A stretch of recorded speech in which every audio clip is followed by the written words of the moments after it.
Salam berjumpa kembali teman-teman sekalian, sahabat-sahabat dan saudara-saudariku yang terkasih. Mari kita kembali pada kesempatan ini bersama-sama mempersiapkan hati untuk mendengarkan sabda Tuhan. Sabda Tuhan yang akan kita renungkan pada kesempatan ini adalah bacaan dari Injil Matius bab 5 ayat 1 sampai 12a. Ucapan bahagia. Ketika Yesus melihat orang banyak itu, naiklah ia ke atas bukit, dan setelah ia duduk, datanglah murid-murid kepadanya. Maka Yesus pun mulai berbicara dan mengajarkan mereka, katanya, "Berbahagialah orang yang miskin di hadapan Allah, karena merekalah yang mempunyai kerajaan surga.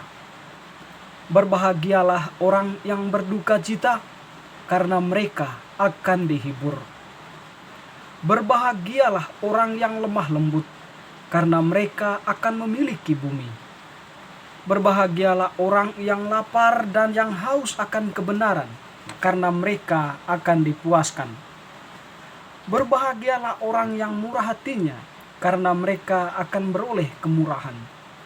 Berbahagialah orang yang suci hatinya, karena mereka akan melihat Allah. Berbahagialah orang yang membawa damai, karena mereka akan disebut anak-anak Allah. Berbahagialah orang yang dianiaya oleh sebab kebenaran, karena merekalah yang mempunyai kerajaan surga. Berbahagialah kamu jika karena aku kamu dicela dan dianiaya, dan kepadamu difitnahkan segala yang jahat. Bersukacita dan bergembiralah, karena upahmu besar di surga.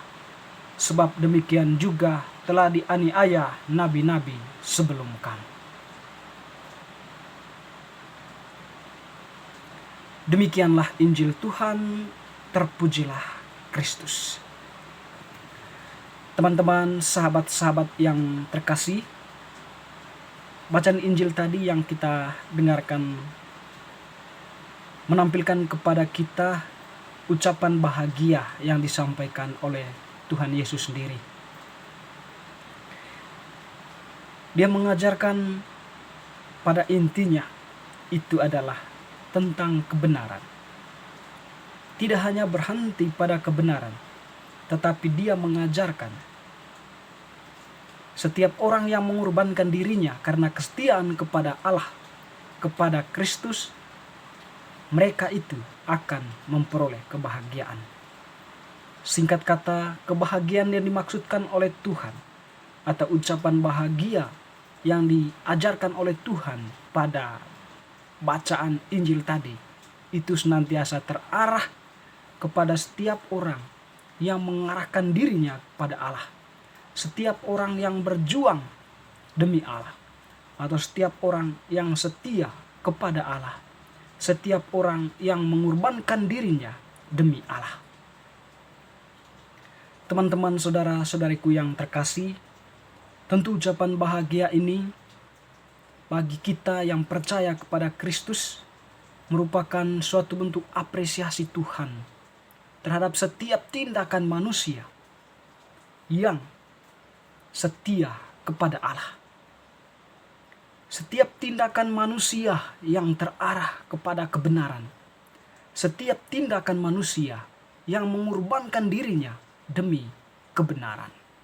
Yang mengorbankan dirinya demi sesama. Yang mengorbankan dirinya demi nilai yang tinggi, yaitu nilai kehidupan. Ucapan bahagia ini lahir dari mulut Allah. Karena Allah yang mengatakan ini, maka jaminan itu pasti untuk setiap orang yang bersedia menerima Allah dan melakukan apa yang menjadi kehendak Allah. Teman-temanku, saudara-saudari yang terkasih, di akhir dari ucapan bahagia Tuhan, dia mengatakan, berbahagialah kamu jika karena aku kamu dicela dan dianiaya, dan kepadamu difitnahkan segala yang jahat. Tuhan menjamin sukacita, menjamin kebahagiaan untuk setiap orang yang dicela dan dianiaya serta difitnah karena kita bertindak sesuatu karena Kristus. Setiap orang yang rela menyerahkan nyawanya demi sahabatnya, demi Kristus, mereka itulah yang berbahagia. Teman-teman, sahabat-sahabatku yang terkasih,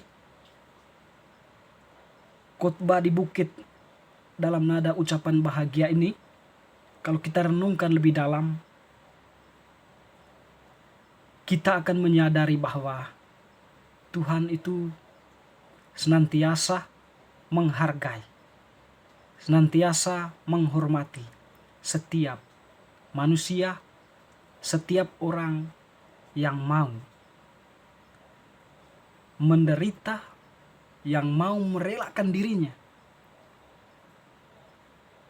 melakukan sesuatu yang walaupun bagi dia itu adalah sebuah tantangan besar. Karena kesadaran akan cinta Allah atas dirinya, rela mengorbankan dirinya demi Allah lewat tindakan atau lewat perbuatan baik yang dilakukan terhadap sesamanya. Kita melihat akhir-akhir ini fenomena-fenomena perjuangan orang-orang tertentu ketika ada begitu banyak atau ketika manusia itu berada dalam situasi yang memaksakan dirinya untuk memperoleh harta dunia ini, atau untuk memperoleh apa yang kita sebut sebagai kebijaksanaan dunia, yang tentunya semuanya itu bersifat sementara. Mereka berani tampil paling depan, rela mati demi membela yang lain. Kita bisa menyaksikan hal-hal itu, orang-orang itu, mereka berani menghalangi para militer, mereka berani menghalangi setiap gerakan-gerakan yang berusaha untuk merusak nilai kemanusiaan atau yang berusaha untuk menghancurkan hidup itu. Mereka berdiri rela mati demi mereka yang mau mereka selamatkan atau demi mereka yang lemah. Kita memahami bahwa tindakan mereka itu adalah tindakan lahir dari kesadaran yang dalam, karena Allah telah menyentuh hidup mereka, karena Allah sudah hadir dan menyatu dengan mereka. Fisik bukan lagi hal utama yang mereka perhatikan, tetapi yang mereka bela adalah kemanusiaan. Nilai fisik mereka kurbankan, mereka serahkan kepada kematian demi membela kehidupan. Teman-teman, sahabat-sahabatku yang terkasih, itulah tindakan nyata yang kita lihat di dunia kita saat ini atau di sekitar kita. Orang-orang yang berani menyerahkan dirinya demi sesama, mereka itulah yang berbahagia, atau mereka itulah tanda dari tindakan yang kemudian diapresiasi oleh Tuhan sendiri. Berbahagialah kamu, karena kamu demi aku, kamu dicela dan dianiaya. Bersukacita dan bergembiralah, karena upahmu besar di surga. Mereka itu akan memperoleh upah yang besar di surga.